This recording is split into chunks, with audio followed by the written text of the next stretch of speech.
Ukraina zbulon armën sekrete që duket se po e kthen luftën përmbys.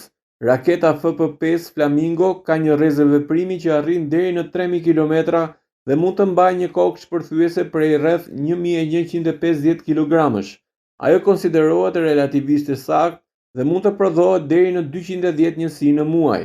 Gjithashtu kushton më pak se raketat e ngjashme perëndimore.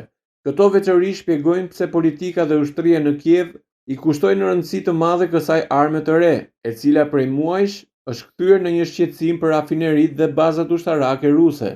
Për presidentin Volodymyr Zelensky dhe komandantët e tij, ka një element edhe më të rëndësishëm. Raketa është projektuar, zhvilluar dhe prodhuar kryesisht në Ukrainë. Kjo shihet si një shenjë se vendi jo vetëm po reziston në luftë, por po arrin të forcojë industrinë e vet ushtarake dhe të zvogëlojë varësinë nga ndihma e huaj. Sipas këtij këndvështrimi, periudha e dronëve Bayraktar të importuar nga Turqia në fillim të luftës dhe kufizimet e mëparshme për përdorimin e armëve amerikane po i lën vendin një epoke të re më autonome për Ukrainën.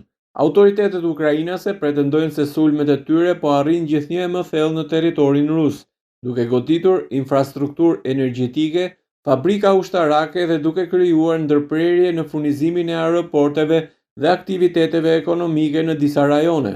Raketa Flamingo po prodhohet nga kompania Firepoint, një startup ukrainas i krijuar gjatë luftës nga inxhinier të rinj, të sapo diplomuar dhe profesionistë të teknologjisë.